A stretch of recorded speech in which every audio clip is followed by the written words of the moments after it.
What's going on YouTube? Welcome to my YouTube channel. All right, so you ever like do a video and like right in the middle of your video, your storage says full? Well, that just happened to me. So let's pretend I just opened this, which I already did. So I'm not going to pretend to open it again. That'd be so fake. So in this collection, we got some old Seated Liberty stuff, which I will show. And I haven't unwrapped them yet, so we'll take a peek at each one of those. But wanted to go over the Morgans I received. So one of them came in this thingy. Came in your classic Mylar sealed thing. Super nice, first year, 1878 San Francisco mint. And never peeled the staples off. That's like a no-no with these. You'd literally just take a razor like this, and you just cut into it, and then you pop the coin out, which again, I already recorded doing it, but I don't know how to edit, so I'm just going to go straight to this. So anyways, beautiful 1878. Definitely has some proof-like fields here on the obverse and on the reverse as well. It's not super defined or super clear, so it's hard to say if they would grade this as a deep mirror proof-like. They might even grade it possible cleaning. But overall, beautiful example. I paid around 55 bucks for this coin. I did order it prior to Christmas, and it's nice to actually get it in hand right away. And then I always check my Morgans too. And I when I list stuff too, I actually take photos like this. So this should be about 26.8, 26.7. It's close enough. There's definitely some dingage here. So that's a rim ding, which is okay. So something like this I paid 55 for. I'm happy to sell probably for about 85. I like to say numbers on camera, but then when I take pictures and get it listed and actually marketed correctly on eBay, I also see what else is for sale just to kind of make sure I'm in the ballpark, meaning I'm not asking too much or not asking too little and cutting my own pricing. Because again, if you're in the market for an 1878 San Francisco mint Morgan silver dollar, you're going to look at all the ones in that price point, pick the nicest one, best seller with the best feedback, so on and so forth, and just click away and buy it. So we'll see. I think that should be about a $90, $95 coin though. Next is this 1881 San Francisco mint. So this came in this holder, and man, this thing smells like cigarettes. So I used to smoke cigarettes in my 30s, but I stopped, which I'm happy I did. And now when you don't smoke cigarettes anymore, you literally smell cigarettes like all the time. So whoever had this, they had it in here, they had a staple. I had to remove the staple. This is really strange, like this back to it.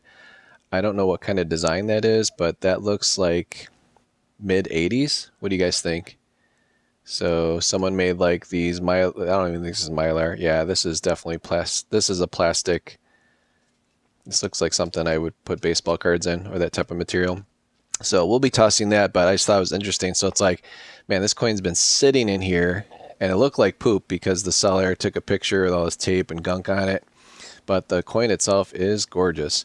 So I only paid around, I think I paid like 38 bucks for this coin, which is probably the best deal I've found in quite some time.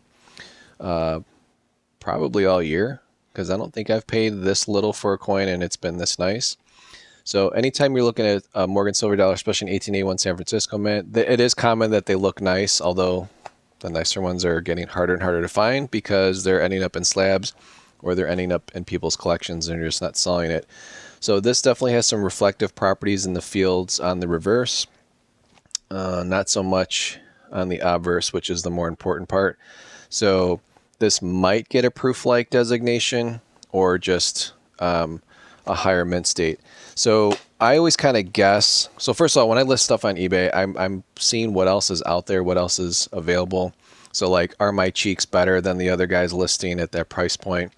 So I'll probably be listing this close to the $100 price point, maybe 90 bucks. It depends what else is out there. And I always compare it to kind of like what I've already purchased. That's something that's already graded. So here we have a Mint State 64. These tend to go in the Mint State 64 wholesale for about 100. Retail wise, upwards of 125 depending on the coin that's inside. Obviously this one's toned. And then you always want to look at the reverse. So this eagle here has really nice frostiness to it. It's definitely nicer than the one here inside the holder. So I would say it's a good $100 coin. And then I have a deep mirror proof like always to compare it to. So if you ever want to, see how you can possibly get a deep mirror proof like, you literally have to like actually own one, and then it's still guessing. But like, see my thumb or my finger in the fields of the Morgan, it's definitely here on this one, but it's kind of fuzzy, whereas on this one it's literally like looking at a mirror. So I've got these listed in my shop as well. So this is a really nice coin. So really happy with this pickup. I'll get this listed by the time I post this video, so you guys can check it out. And I always list my store in the description of the video. All right, so those are the 2 Morgans. Happy with those purchases. I've also picked up quite a few Morgans to replenish my Morgan stock. If you looked at prior videos, I stopped doing the Silver Eagle stuff. I stopped kind of doing the bullion all in general. A, it's boring, and B, I don't do enough volume to compete with the big boys. And it really hurts when you buy it, even like like silver not too long ago was like 18 bucks, but like it didn't really matter because the premiums were so jacked up. So even though silver's higher now, it's like 24, but with lower premiums, you're kind of paying the same, which is kind of weird to say, right? So it's like, okay, you can get silver, even though it's close to 25 bucks per ounce, for about the same, maybe a few bucks more than when it was 18 an ounce. And that's literally like, what, $7 difference? But if the premium's $7 more, you're still paying the same amount for physical silver. So I'm kind of tired of playing that game. I do love the American Silver Eagle. It's like my second favorite coin. And again, that's just when I was a kid, when I was exposed to coins, was right around the age like 8 or 9. No, I had to be closer to age 10 because the American Silver Eagle had just come out. So I remember seeing the 86 Silver Eagle. I'm like, wow, that's a really cool coin. I like big coins. So anyways, as I say that, I've got a bunch of tiny coins here. So we have a bunch of seeded Liberties. I bought this whole collection. I think these ended up being $6.40 for the collection of 15 coins. I've not held them in my hand, so I'm going to kind of go through them just randomly, see what we got. So this is a seeded half dime. It's kind of weird, right? It's like, it's not a nickel, which is 5 cents. It's a half dime, so it's a half of a dime, which is basically the same. So these are definitely 90% silver. This one's pretty cool. Like, you can actually kind of define out the seeded Liberty. So, and sorry guys, my hands are like so dry and beat up. I had to work on both my furnaces. We had like -9 temperatures for a couple days here, as did most of the country. Here in America, we had like record lows. Here in Illinois, where we live, it's pretty, well, it's not pretty common, but like we had a -35 temperature one time, not too long ago, prior to COVID. And it's just like, anytime it gets really cold, I feel bad for like the southern states of the United States, because they're just not prepared. Like, they don't have salt, they don't have all-wheel drive cars, and it's pretty bad. But anyways, that's why my hands are all beat up. Like, literally I have like scars from just sticking my hand in the furnace and making repairs.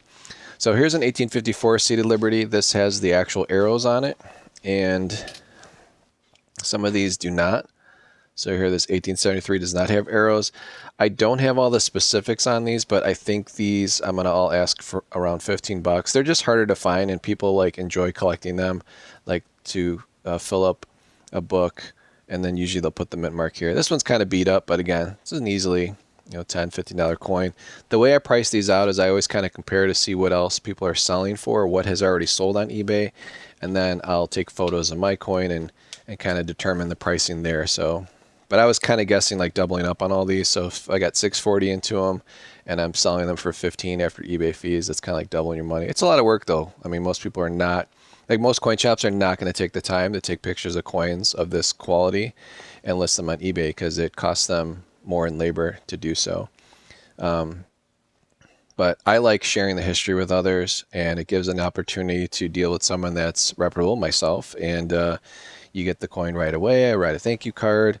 On the larger purchases, I send gifts, and I just like sharing the knowledge with people. But if you do want to do this for side money, it is a lot of fun. It is kind of like playing with your own savings, your own account.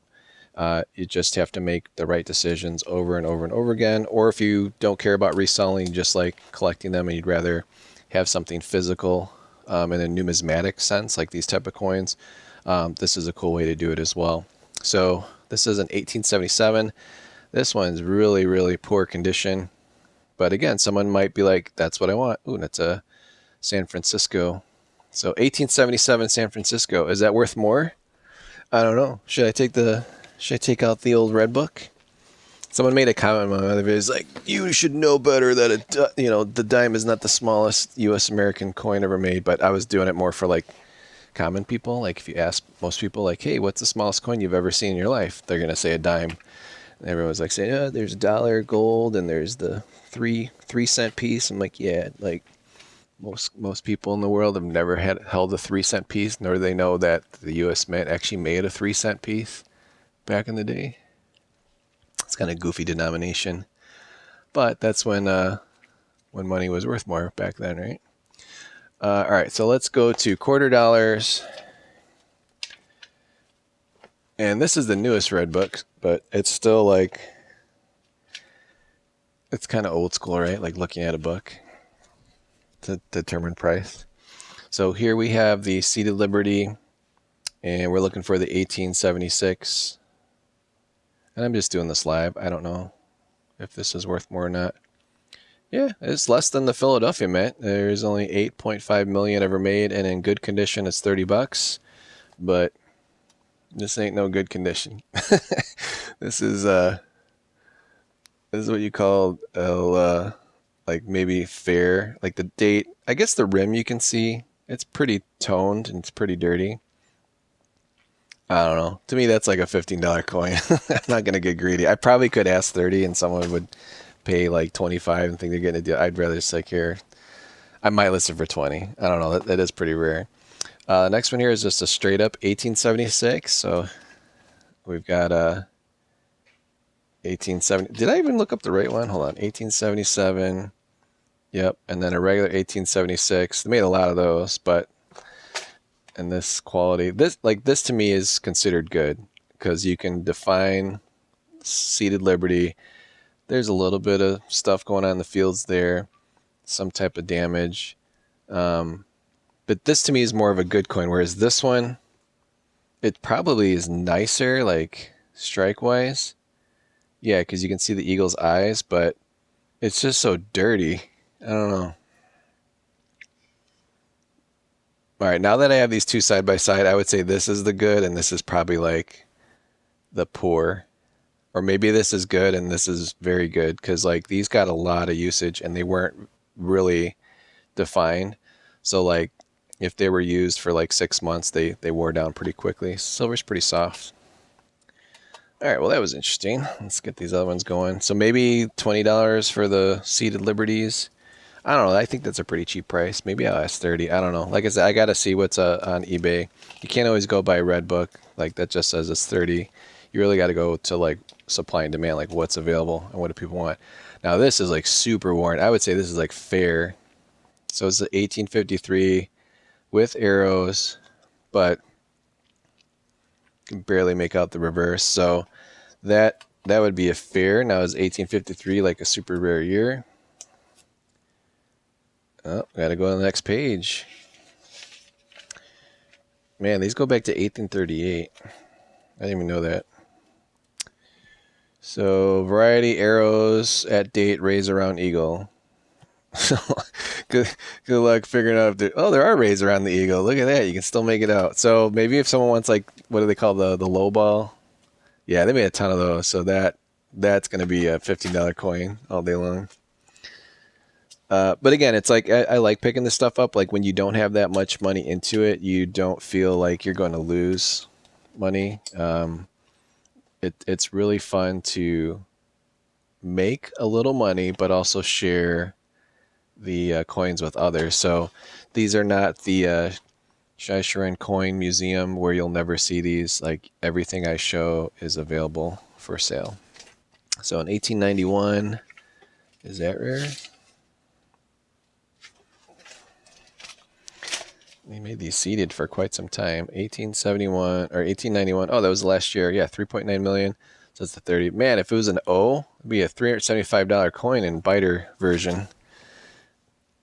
And when I mean biter, I mean like, you know, it's not.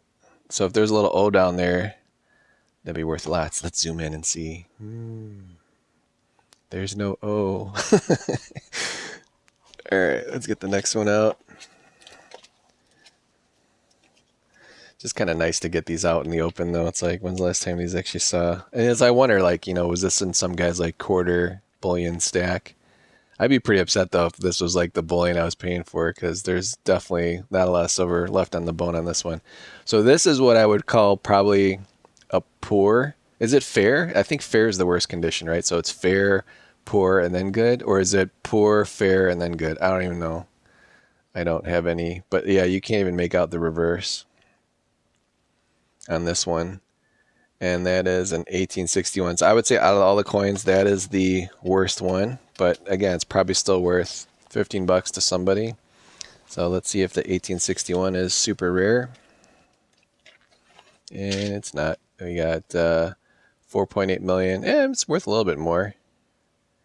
Now, if it was an S, dude, that'd be a $600 coin. Look at that. Come on, be an S. Let's make an S appear in the reverse. Magic, magic, please give us an S. Yeah. Looking at my naked eye. Yeah, no, there's nothing. This is like completely smooth. So we can imagine that it's an S, and we can imagine that this is a $300 coin. But since you can't make out the S mint mark or the San Francisco mint mark, it will be a probably $15 special. All right, and then there's more half dimes. Like I said, there's no rhyme or reason. I'm just opening up these as we go. So let's take a look here. 1888 half dime. Oh, no, this is a dime. Wait, it says one dime. Wait a minute. I'm confused. Oh, this is a half dime. See, I thought they were all half dimes and quarters, but no. So we got a dime in one hand and half dime. They're so thin. Not as small as the Panama Pill. All right, so is an 1888 with no mint mark worth anything and a dime? Probably not, but let's find out. What was that again? An 18... See, I don't remember. 1888. 1888. I had all those Dansko albums too. I was thinking like, man, should I keep a Dansko album, start filling it? But then it's like, no, because then you get distracted, and I would just be trying to fill something that I'm really not that interested in. All right, so they made 5.4 million of these, and in the good G4, which that's definitely a G4. That's, you know, you can make out the front and back of it. That's my definition of good. 1888 G4. Yeah, it's $15, so that's about what I would ask for it. But again, you could kind of see, like, if someone's got, like, you know, if there's 20 of these listed and they're all under 15, well, then I'm not going to list mine at 15 because they'll never sell. So again, I'm not into a museum. I'm not into like, oh, I touched it, so now it's worth more. I'm into, hey, I'm going to price it out right and compare it to what else is out there. So here's an 1890. One dime. I don't see any mint mark. I would say that's in good condition as well, although it does have some distracting something on there. But again, this was money I was used, so yeah, it's $15 here. Open up the next one. So I hope you guys don't mind me like doing this like one at a time. Like I'm literally doing it to not only document my adventures with coins, but also, you know, kind of take you through the process of if you were to do this for fun or to make a little extra money in your savings. Like, dude, it takes time. You got to research each coin because you got to make sure you're not giving away. Now this is cool. This is really old, 1847. This actually has all the stars intact. So this might be fine, maybe very good. What do you guys think? It's probably one of the nicer coins I've held. I know it still looks kind of ugly compared to the Morgan as far as quality, but I can kind of see some of the robage going on. She's got the flag going on there. So let's check it out. So 1847, there's no mint mark. And that's the half dime. So we're going to go to those. That's so old. 1847, 1.2 million. Wow, $25 coin and good. And 1847 and very good, which you only get a little bit more, so $30. So yeah, that's kind of weird. I thought only my larger quarter dollars would be worth 30, but some of them, like that one, is so bad. I probably only get 15 for that. But this, I think, is definitely a $30 coin, maybe 25 worst case. Again, I'll see what else is out there, but that's so old and cool. That's amazing that survived. Think about it, guys. That's almost 200 years old. I don't know how to do the math from 1847 to 2023, but it's what, over 175 years old? Did I do my math right off the top of my head? Wow, here's an even older one, 1845. Very cool. Imagine how it was in 1845. Like, you're probably just happy to have food. And like, what did you do for entertainment? Chew tobacco? Smoke tobacco? Drink ale? 1845. And it's not bad. So very cool. So let's check out, since I already have my red book open here, 1845, 1.5 million. Yeah, it's another $30 coin. So probably ask 25 for that one. Let someone else have it for fun. Maybe ask 20, I don't know. And here's a super worn one. Wow, 1871. And it's like nothing's left in the back. So that's probably the fair 1871. That is a dime. And I don't think that's anything special.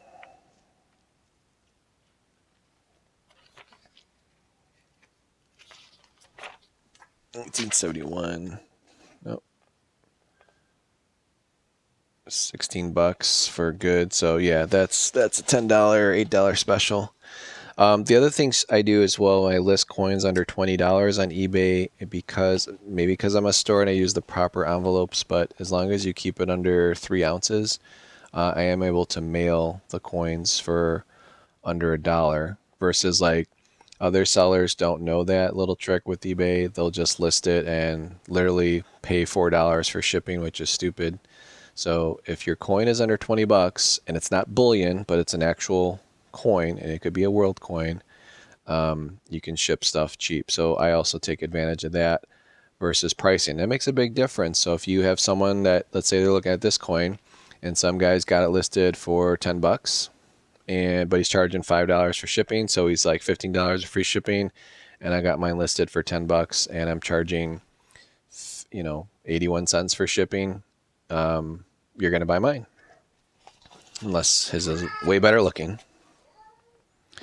All right, so we got this, I think it's the last one. So 1887 half dime. Let's see if it's what this is worth. 1887. I don't think it's worth more, but you never know. Oh wow, these go back to 1796. Yeah, I would never see one of those. Those start at like 1,000. All right, so what was I looking at? So half time. There's not a ton of half times. What the heck year was this again? Oh, 1887. Wait, is this a dime or half time? I forgot what I have in my hand. Oh, it's a dime. All right. So 1887 regular dime. All right, here we go. This will be the last coin we look at. 1887. Oh, they made a ton of those. So yeah, that'll be a $10 special. So I think this is all of them. 1, 2, 3, 4, 5, 6, 7, 8, 9, 10, 11, 12, 13, 14. Wait, we're missing one. We're missing one. Did I only get 14 with this collection? I thought I got 15. Oh, yep. See, we're missing one. I almost forgot to. Oh, and it's the ugliest, most bogus, damaged one. What is this? And it's an old one too, 1853. But like, dude, someone like literally used this to, I don't know. Some kid like used this to like, I don't know. That is such weird wear on it. So yeah, that's 1853 damage. That'll probably with arrows. What is this? That's 1 dime. I bet you it's like super rare too. That always happens, right? You find like the worst quality one out of the bunch, and that is would be worth the most if it was nice.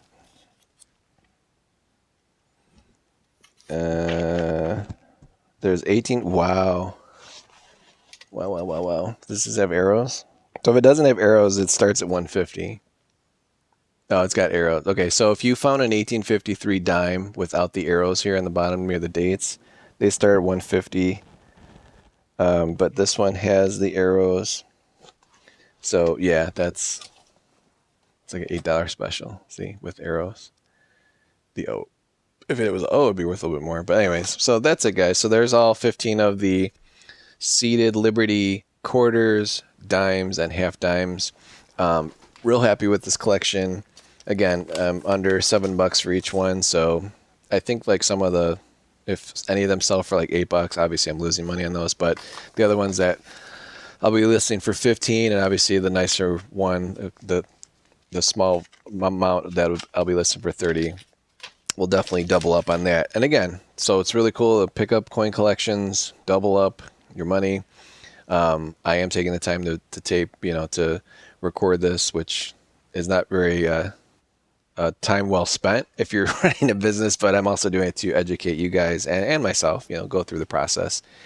And then definitely did well on these Morgans, which always sell right away. So these are like instant money when you got nice ones and you price them out nice. But again, if you're ever interested in seated Liberty, like you're not going to run across these a ton of times. They're probably not going to be in the best of shape. And if they're sitting in a holder, they're probably worth like thousands, right? Because they're so old. So I like to get the older history out there, share it with others, get it in their hands. I think it's really cool. I'm born in 1976, so for some reason I like the 1876 stuff. I don't know. I'm bicentennial boy, so but anytime I run across 1876, I kind of want to keep it, but then it just ends up selling. So I think this is like the third or fourth 1876. This is probably the nicest 1876 quarter dollar I've ever. Yeah, no, I think I've had a nicer one, but they're usually not that nice. But these are always cool, and they obviously sell really well because again, that's more of a bicentennial year. But I appreciate you guys watching. Please like, share, subscribe. I still have to do the video on the Straits settlements, which is getting kind of tough because I already sold one of the coins and I didn't finish listing the other ones I have to get going. But I just got this in the mail today. I figured I'd share it with you guys. So appreciate you guys watching. Please like, share, subscribe, and I'll catch you on the next one.